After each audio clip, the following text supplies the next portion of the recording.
35-40 ہزار روپے کا دمبا چھترا بکرا خرید لیتے ہیں اور پھر جناب موٹر سائیکل پہ ایک چلانے کے لیے بیٹھ جاتا ہے، دوسرا پیچھے اسے پکڑ کر بیٹھ جاتا ہے کہ یہی تو ہم نے جانا ہے۔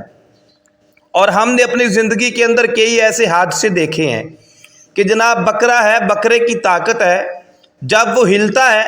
تو موٹر سائیکل کی کیا اوقات ہے، تو خود بھی اپنی جان کو بھی خطرے کے اندر ڈالتے ہیں۔ خدا نہ خواستہ بکرا گرے، کسی کو گہری چوٹ لگ جائے، بکرا زخمی ہو جائے، وہ جانور ہے، اور کسی کے اندر جو ہے وہ ایکسیڈنٹ ہو جائے، کوئی دوسرا بندہ پریشان ہو، کوئی مفلوج ہو جائے، تو اس لیے جہاں پہ آپ 35-40 ہزار روپے جو ہے وہ لگا کے قربانی کا جانور خریدتے ہیں، اور پھر یہی 500-700 ہزار روپے کا لوڈر رکشہ کروا کے ہم آسانی کے ساتھ اپنے بکرے کو جو ہے وہ چھترے کو دمبے کو ہم گھر تک لے کے آ سکتے ہیں۔ اس میں دو فائدے ہیں، ایک تو آپ خیر و عافیت کے ساتھ اپنے گھر تک پہنچیں گے، کوئی نقصان نہیں ہوگا، اور دوسرا یہ ہے کہ یہ جو بیچارے مزدور طبقہ ہے جو رکشہ چلانے والے چلے، ان کو بھی کوئی روزگار مل جاتا ہے، اس سے کوئی زیادہ فرق نہیں پڑتا۔ اور پھر دیکھا ہے کہ جو چھوٹا جانور خریدتے ہیں، بکرا چھترا دمبا، وہ جناب موٹر سائیکل پہ بیٹھ کے آتے ہیں، اور جو بڑا جانور ویڑا ہو گیا، کٹا ہو گیا، یہ جو جانور ہے نا، یا اونٹ ہو گیا، یہ جناب کوشش کرتے ہیں کہ ہمیں جو ہے وہ جناب لوڈر رکشہ مل جائے، ہم اس کے اندر جو ہے اس کو بٹھا کر لے جائیں۔ اور لوڈر رکشے کی کیا اہمیت ہے بڑے جانور کے سامنے، وہ ویڑا ہے، وہ کٹا ہے، وہ اونٹ ہے، اس کے سامنے لوڈر رکشے کی کیا اوقات ہے۔ اس لیے جب ہم 2-2.5 لاکھ روپے لگا کر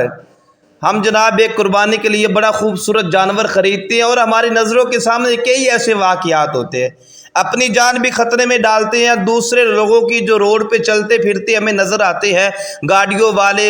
جو ہے وہ موٹر سائیکل والے، سائیکلوں والے، پیدل چلنے والے، ہم ان کی جان بھی خطرے میں ڈالتے ہیں۔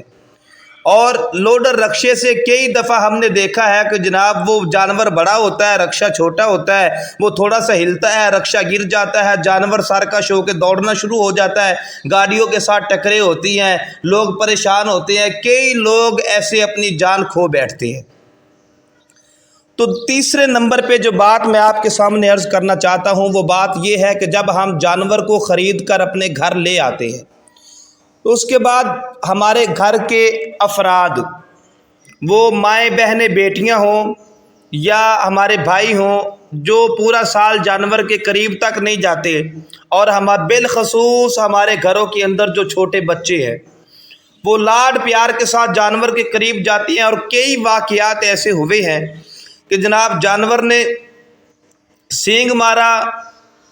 بچے کئی ایسے اپنی جان سے بھی ہاتھ دھو بیٹھتے ہیں، اور جناب کئی زخمی ہو جاتے ہیں، کسی کو جانور نے دلتی ماری، ٹانگ ماری۔ تو یہ باتیں ہیں کہ اپنے بچوں کو جانوروں سے محفوظ رکھنا ہے، اور یہ لازمی نہیں ہے کہ جناب جانور آ گیا تو پھر جناب ہم نے اس کو باہر گلی کے اندر ضرور گھمانے کے لیے لے کے نکلنا ہے۔ اچھی بات ہے، ہر بچے کے شوق ہوتے ہیں، ہر جو ہے وہ گھر کے شوق ہوتے ہیں، بڑے شوق کے ساتھ لوگ قربانی کا جانور خریدتے ہیں، لیکن میرا بھائی صرف اور صرف خریدنے کا مقصد یہ ہوتا ہے کہ ہم نے نبی کریم صلی اللہ علیہ وبارک وسلم کے فرمان کے مطابق عمل کرتے ہوئے حضرت ابراہیم علی نبینا علیہ الصلاۃ والسلام کی سنت کو زندہ کرنا ہے۔ اب دیکھیں، اگر گلی کے اندر کوئی بچہ بکرے کو، چھترے کو، دمبے کو یا بڑے جانور کو لے کر نکلتا ہے، ہمارے پڑوس کے اندر ہی، ہمارے پڑوسی وہ بیچارے غریب ہیں، ان کے پاس طاقت نہیں ہے جانور خریدنے کی، جانور قربان کرنے کی، اور جب آپ کے بچوں کو وہ اس طرح جناب گلیوں کے اندر صبح دوپہر شام جانوروں کے ساتھ ٹہلتے ہوئے دیکھیں گے تو بچوں کے دل پر کیا گزرے گی؟ بچے تو بچے ہوتے ہیں، ہمارا دین تو یہاں تک ہمیں پیغام دیتا ہے کہ نبی کریم صلی اللہ علیہ وسلم کی بارگاہ میں ایک شخص حاضر خدمت ہوا، پریشان۔ نبی کریم نے فرمایا کیا مسئلہ ہے؟ عرض کی یا رسول اللہ صبح سے میرا بیٹا مجھے نہیں مل رہا۔ تو نبی کریم صلی اللہ علیہ وسلم نے فرمایا کہ اچھا تیرا بیٹا نہیں مل رہا۔ انہی لمحات کے اندر وہاں ایک بندہ بیٹھا تھا، اس نے کہا تیرا بیٹا فلاں تو نہیں؟ کہا جی فلاں۔ کہا وہ تو فلاں ابھی میں دیکھ کے آیا ہوں، فلاں جگہ پہ فلاں بچے کے ساتھ کھیل رہا ہے۔ تو وہ بچہ وہ فوراً دوڑ کے جانے لگا۔ نبی کریم نے پیچھے سے آواز دے کر بلایا، فرمایا ٹھہرو۔ فرمایا جب اپنے بچے کو دیکھ لے، اپنے بچے کو بیٹا کہہ کر نہ بلانا، اپنے بچے کو بیٹا کہہ کر نہ بلانا، بلکہ اس کو اس کے نام سے مخاطب کرنا۔ عرض کی یا رسول اللہ جب وہ میرا بیٹا ہے تو میں بیٹا کہہ کر نہیں بلاؤں گا تو کیا کہوں؟ نبی کریم نے فرمایا ہو سکتا ہے ان بچوں کے اندر کوئی یتیم ہو، جب آپ اپنے بیٹے کو بیٹا کہہ کر بلاؤ گے اس کے دل پہ کیا گزرے گی؟ اس لیے قربانی کرنا بڑی سعادت مندی کی بات ہے، لیکن ہم نے اپنے دائیں بائیں بھی دیکھنا ہے۔ اور پھر جب ہم قربانی کرتے ہیں، قربانی کرنے کے بعد کیا ہوتا ہے کہ جناب ہم نے اس معاشرے کے اندر رہنا ہے، اس گلی محلے کے اندر، یہ ہمارے گلی محلے ہیں۔ تو جناب ہم عید پہ کیا کرتے ہیں کہ جناب وہ جو اس کی اوجڑیاں ہوتی ہے، چھچڑے ہوتے ہیں، وہ جناب گلیوں کے اندر پھینک دیتے ہیں۔ صفائی نصف ایمان ہے، صفائی کا خیال بھی ہم نے رکھنا ہے۔ جانور کو ذبح کرتے وقت بھی جو نادان ہے، جس بیچارے کو پتہ نہیں، اس کو نہیں چاہیے کہ وہ جناب، اس کو چاہیے کہ وہ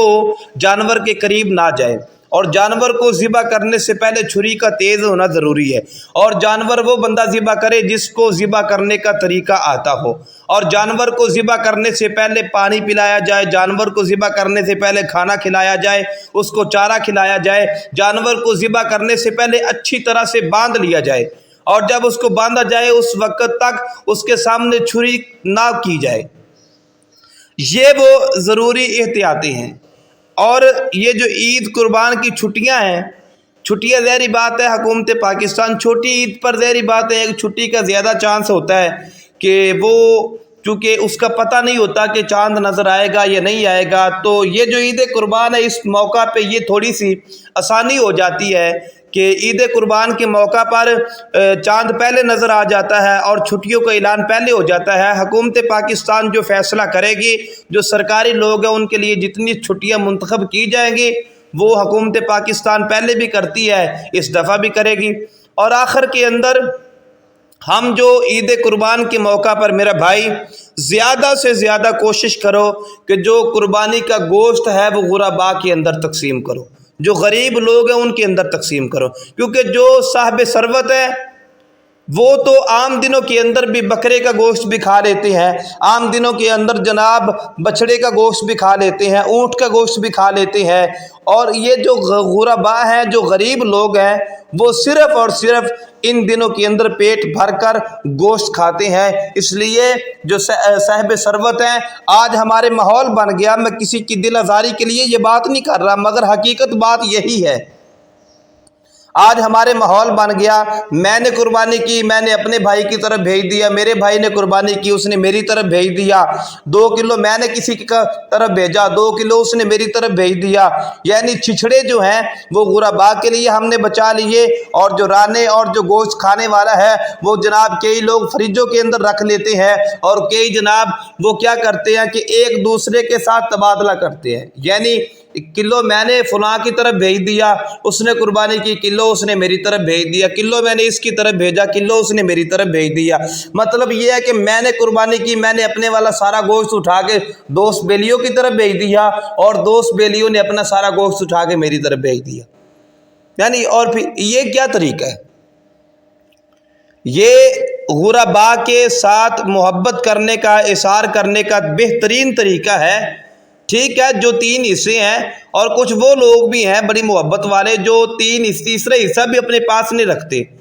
وہ سوچتے ہیں کہ یار ہم تو سارا سال کھاتے رہتے ہیں، وہ سارا اللہ کے راستے میں قربان کرتے ہیں۔ یہ حقیقت بات ہے کہ اگر کوئی سارا گوشت بھی رکھنا چاہے تو رکھ سکتا ہے، اس کے اندر بھی علماء نے کئی تحویلیں جو ہے وہ نکالی ہیں، مگر جو بیچارہ قربانی کر رہا ہے اس کا حق بنتا ہے۔ اور آخر کے اندر جو بات عرض کرنا چاہتا ہوں، ان دنوں کے اندر ڈکیتیاں زیادہ ہو جائیں گی۔ اللہ میرے ملک کی حفاظت فرمائے، اللہ ملک پاکستان کے باسیوں کی حفاظت فرمائے۔ میرا بھائی اندر باہر نکلتے ہوئے اپنی حفاظت خود کرنی ہے۔ یہ جو ڈکیتیاں کرنے والے، اللہ ان کو ہدایت عطا فرمائے۔ اندر باہر نکلتے وقت دیکھنا ہے کہ میری جیب میں کتنے پیسے ہیں، موبائل قیمتی ہے نہیں، یہ سارے معاملات دیکھ کر جو ہے اپنے گھر سے نکلتے وقت سوچ کر نکلنا ہے کہ یار یہ عید کے تہوار ہیں، ان دنوں کے اندر لوٹ مار زیادہ ہو جاتی ہے، تو اپنی حفاظت بھی کریں، اپنے اہل و عیال کی حفاظت بھی کریں۔ اللہ تعالی ہمیں صحیح معنوں کے اندر دین مصطفیٰ کو سمجھنے کی توفیق عطا فرمائے، اور جو ساتھی اس موقع پر قربانی کرنے کی جو ہے وہ دل کے اندر تمنا رکھتے ہیں، اللہ غیبی خزانوں سے ان کی مدد فرمائے۔ اللہ ملک